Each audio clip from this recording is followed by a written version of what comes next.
Okay, let's start out with some somber news, however, after all this great stage setting leading up to this day, and we're anticipating a fantastic week of racing here at Keeneland. But it's with heavy hearts that we come on the air today for one of American Thoroughbred Racing's great champions who captured the imagination through a win streak that we all followed.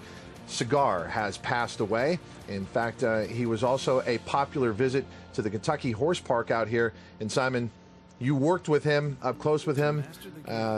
I guess I'd like to ask your feelings on a day like today where we learned this. Yeah, sad day. From what I understand, he'd been struggling through the summer with some health ailments. But yeah, I had the pleasure of working with him through his campaign with Bill Mott, of course, winning 16 races in a row. And I mean, he was just a true champion. I think for me, there was a period there in the mid-90s where he really brought new fans to the racetrack. He was nicknamed America's Horse. He brought fans old and new to the racetrack.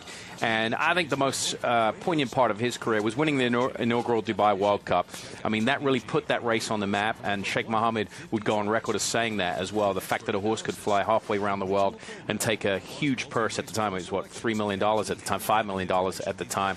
That cemented his legacy. And from behind the scenes, I don't think people really understand how much heart and grit he had. He battled a lot of feet problems throughout his career, none of which were publicized, which many people in front of this, out there didn't witness or have a testament to. But behind the scenes, Bill Mott did a tremendous job handling those foot issues. And here's a young Simon Bray in the winner's circle. Oh, my goodness. With a young Cigar. That's about 20 pounds lighter.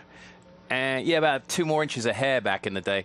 That was the Naira Mile, now nicknamed the Cigar Mile. I had the pleasure of saddling him for that race while Bill was in Japan for the Japan Cup. So, I mean, I think what makes this, look, it adds to the sadness is that we're not going to see his name because he never turned out to be a sire. Right. So we're not going to see his bloodlines continue on. So is there always going to be a part of him that we're going to wonder about? Exactly. I mean, that was our first thoughts when we found out he was infertile and he couldn't stand at stud. There would be no legacy. So, at some point there was rumor going around maybe bringing him back to the racetrack, but enough was enough. So, yeah, I mean, maybe that's...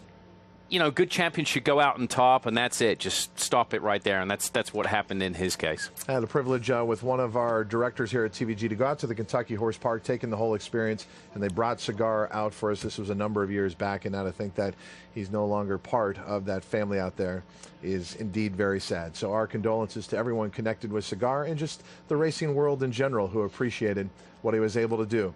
But as Simon mentioned, while his bloodlines will never be passed on, his legacy does live with what he accomplished on the racetrack. On this day, we will remember Cigar's passing. We will remember one of his great performances. Turns for home, unaccounted for down inside, a quarter of a mile between Cigar and a perfect season, coming down to the last furlong with a 2.5 length lead, and